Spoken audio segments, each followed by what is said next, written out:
Hello viewers, இன்னைக்கு நம்ம பார்க்க போறது One Piece episode 1014 part 1.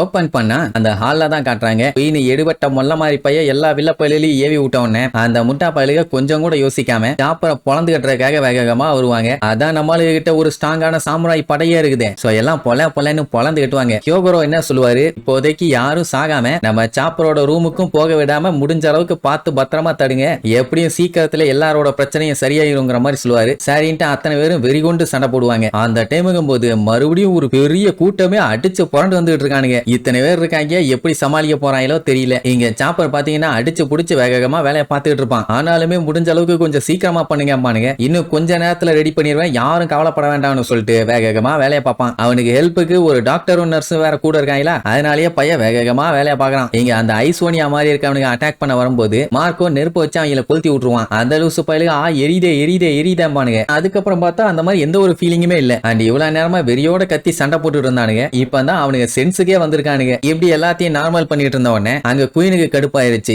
Marco ஒழுங்கா இதை ஸ்டாப் பண்ணிரு, இல்லன்னா உன்னை பொழந்து கட்டிடுவேன், அவங்க எல்லாத்தையுமே நான் கொல்லணும் அப்படி எப்படின்னு வாய்க்கு வந்தெல்லாம் சொல்லி கத்திக்கிட்டு இருப்பான். அண்ட் அவன் ஆளு எல்லாத்தையுமே நம்ம சாப்பர் அட்டாக் பண்ணி அந்த ஆன்டிபாடியை வேற புடிட்டு வர சொல்லுவானா. அவனுக்கே என்ன பண்றதுன்னு தெரியல. ஏன்னா நம்ம ஆளுங்க ஹெல்ப் பண்றாங்கன்னு நல்லாவே தெரியுது. அப்படி இருக்கும்போது தேவையில்லாம அவங்க கூட சண்டை போறோம்னு தோணும். ஆனா விட்டா குயின் வந்து இவங்க எல்லாத்தையும் கொன்றுவான். என்ன பண்றதுன்னு தெரியாம எல்லாம் பயங்கரமா யோசிச்சுட்டு இருந்தவனே அவன் இன்னும் கடுப்பாய் கத்துவான். என்னடா என்ன யோசிப்பு, என்ன செப்பல்ஸ பிச்சு விடுவேன், நான் சொன்னதை கேட்டு ஒழுங்கா ஆப்பனன்ஸ போய் கொல்லுங்க, இல்லன்னா உங்க சாவு கொடூரமா இருக்கும்னு யாராலையும் எதுவும் பண்ண முடியல. உடனே கத்தி எடுத்துக்கிட்டு சண்டைக்கு தான் போவாங்க. இந்த குயின் மட்டும் இப்படி கமெண்ட்ரி கொடுக்காம இருந்திருந்தானா அவங்க ஆளுகளையே அவங்களுக்கு எதிராக திருப்பி விட்டுருக்கலாம். ஆனா இவன் தான் பேசியே எல்லாத்தோட உயிரி வாங்கிட்டு இருக்கானே, அதனால ஒண்ணும் பண்ண முடியாது. இப்ப மார்க்கோ எப்படியும் டைரக்டா போய் கைடோ கூட சண்டை போட போறது இல்ல. அப்படி இருக்கிறதுனால இவனுக்கு எல்லாத்தையும் காலி பண்றது ஒண்ணும் பெரிய விஷயமா இருக்காதுன்னு அவன் அட்டாக் பண்ண மாச ரெடி ஆவான். ஏன்னா ஏகப்பட்ட பேர் வந்துட்டு இருக்கானுங்க. ஜோரோ, ரோபின், ப்ரூக் இவங்க 3 பேரும் ஹெல்ப் பண்ண வந்தா அதெல்லாம் வேண்டாம், எங்க நிக்கிறீங்களோ அங்கேயே நில்லுங்க. அண்ட் அது மட்டும் இல்லாம நீங்க வந்தது இவனுக்கு கூட சண்டை போட இல்ல,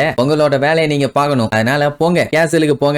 சரி ரைட்டுன்னு அவங்க 2 பேரும் கிளம்பிடுவாங்க. அதே நேரம் இங்க அட்டாக் பண்ண வந்த வில்லப்பாளுக கத்திய வச்சு சரக்குன்னு மார்க்கோவோட பாடி ஃபுல்லா நல்லா இறங்கிட்டானுங்க. அவ்வளவுதான்டா மார்க்கோ, இதோட நீ காலி, இனிமேட்டு உன் தொல்லை எங்களுக்கு இல்லாம. அவன் தான் நெருப்பாச்சே, கத்திய வச்சு குத்துனா மட்டும் என்ன ஆகும்? ஏஸ் மேலேயும் கத்தியை யூஸ் பண்ணிக்கினா அவனுக்கு ஒன்னாகாது, அவன் பாடியவே நெருப்பா மாத்திடுவான். அதே மாதிரிதான் இவனும் ஃபுல்லா பாடியை நெருப்பா மாத்திட்டு ஜோரோ கிட்ட ரெடியா நம்ம போலாமான்னு கேட்பான். நான் எப்பவோ ரெடின உடனே கம்ப்ளீட்டா அப்படியே ஃபீனிக்ஸ் பேர்டா மாதிரி அப்படியே ஒரு அடி அடிப்பான். இவனை அட்டாக் பண்ண அத்தனை பேரும் திருச்சிருவானுங்க. அந்த பேர்டாவே பறந்து வந்து அலேக்க நம்ம ஜோரோ தூக்கிட்டு சல்லுன்னு மேல பறக்க ஆரம்பிச்சிருவான். குயினுக்கு மார்க்கோ பண்ற வேலையெல்லாம் பார்க்கும்போது பயங்கரமா கடுப்பாகுது. கத்திக்கிட்டே தான் இருப்பான் பிபி வந்த பன்னிக்குட்டி மாதிரி. இப்ப என்னன்னா நம்ம ஜோரோ டைரக்டா கைடோ கிட்ட போறான். ஆனாலுமே நம்ம பையன் ரிலாக்ஸ்டா இருப்பானா. எப்படி இப்படி இருக்கான்னு கேட்டா, என் கேப்டன் ஆர்டர் கொடுத்துட்டாருன்னா நான் என்ன வேணாலும் செய்வேன், அவன் எவனா இருந்தாலும் எனக்கு அதை பத்தி எல்லாம் கவலை இல்லைன்ன உடனே உன் மேலேயே லூஃபி மேலே எனக்கு நிறைய நம்பிக்கை இருக்குது. ஏன்னா நீங்க எல்லாருமே ஒஸ்ட் ஜெனரேஷனை சேர்ந்தவனுங்க, கண்டிப்பா உங்களால முடியும் அப்படின்ட்டு பாசிட்டிவா சொல்லுவான். அது மட்டும் இல்லாம இவனுக்கு எப்படி சண்டை போறானுங்கன்னு அவங்க அண்ணனுக்கு தெரிஞ்சா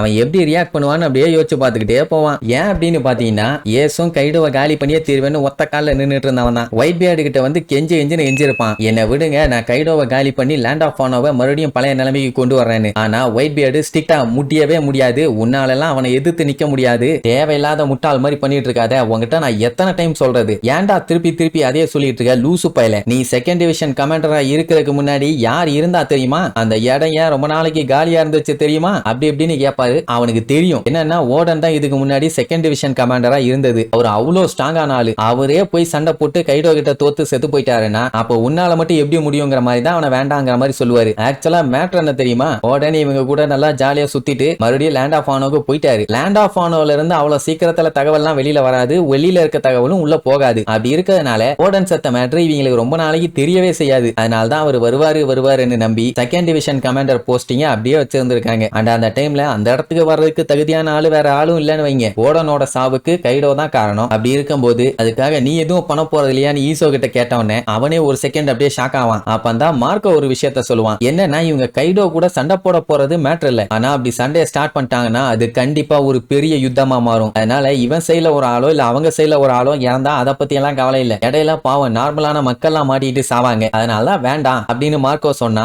அப்படின்னா நான் மட்டும் போறேன்னு ஒத்த கால்ல நிப்பான். ஏன்னா பையன் அங்க இருந்து வரதுக்கு முன்னாடி அம்மா கிட்ட சத்தியம் பண்ணிட்டு வந்தான், நான் இந்த கண்ட்ரிக்கு திரும்பி வருவேன், நான் வந்ததுக்கு அப்புறம் நீ இந்த மாதிரி கொஞ்சம் கொஞ்சம் இல்ல போதும் போதுங்கிற அளவுக்கு சாப்பிடுற மாதிரி நான் பண்ணாம விட மாட்டேன், நீ ஒண்ணு கவலைப்படாதேன்னு அவகிட்டையும் சொல்லியிருப்பான். அண்ட் நம்ம யமட்டோ கிட்டையும் சொல்லியிருப்பான். பட் இப்ப இவன் போலன்னா அதெல்லாம் இல்லங்கிற மாதிரி ஆயிருமே. ஒயிட் பியர்ட் என்ன சொல்லுவாருன்னா, கொசுக்கி ஓட நீ நினைக்கிற மாதிரி இல்ல, உன்னை விட அவர் பயங்கர ஸ்ட்ராங்கான ஆளு, அவராலேயே கைடோவை ஒண்ணும் பண்ண முடியல, அப்படி இருக்கும்போது நீ எப்படா காலி பண்ணுவ கொய்யாலன்னு சொல்லி அவரோட கட்டையை வச்சு அவன் மண்டையிலேயே 4 போடு அப்படியே பேன்னு விழுந்து கிடப்பான். மண்டை மேல மண்டை வச்ச மாதிரி வீங்கி போயிடும். பிளாக் பியர்டெல்லாம் அங்கதான் இருக்கான். இதை பார்த்துட்டு சிரிச்சுக்கிட்டு இருப்பான், பண்ணி காயின்னு. அது மட்டும் இல்லாம பெரிய பேர் வாங்கிட்டு போயிடலாம் நினைச்சியா அப்படி இப்படிங்கிற மாதிரி கிண்டல் பண்ணுவானா. மார்க்கோ பார்த்துட்டு அவனோட எண்ணம் அதெல்லாம் இல்ல, அவன் நல்லது பண்ணுன்னு நினைச்சுக்கிட்டு இருக்கான், நீ மூடிட்டு உன் வேலையை பாரு டீச்சம்பான். அட எம்பரரையே போய் எதிர்த்து சண்டை போட்டான்னா கண்டிப்பா அவனுக்குன்னு ஒரு ரெப்புடேஷன் கிடைக்காமையா இருக்குங்கிற மாதிரி கேட்பான். அவன் வாயை வச்சுட்டு சும்மா மட்டும் இருக்க மாட்டான் போல. எங்க ஏஸ் அப்படியே பேன்னு கிடப்பான். அவன் ஒயிட் பியர்டு போக வேண்டாம்னு சொன்னதுக்காண்டி கோவம்லாம் பல்ல, அவனுக்கு கொடுத்த சத்தியத்தை நிறைவேற்றணும் அவ்வளவுதான். இங்க ஈசோ நம்ம மார்க்கோ எல்லாம் என்ன சொல்லுவாங்கன்னா, நீ இப்ப செகண்ட் டிவிஷன் கமாண்டரா இருக்க, எனக்குன்னு இங்க ஏகப்பட்ட பொறுப்புகள் கடமைகள் இருக்குது, என்னதான் ஓடன் இந்த கப்பலை விட்டு போனாலும் அவர் இன்னுமே நம்ம ஃபேமிலியில ஒரு மெம்பர் தான், கண்டிப்பா இந்த விஷயத்துக்காக நாங்க எல்லாரும் ஒரு நாள் அவனை பழி வாங்குவோம், இந்த மாதிரி லேண்ட் ஆஃப் ஃபோனுக்கு போறேன்னு சொன்னோன்னே எங்க எல்லாத்துக்கும் அவ்வளவு சந்தோஷமா இருந்துச்சு, அப்படி ஒருவேளை நம்ம ஒயிட் பியர்டு சொன்னதை மீறி நீ போறதா இருந்தீங்கன்னா தயவு செஞ்சு எங்களையும் கூட்டு போ,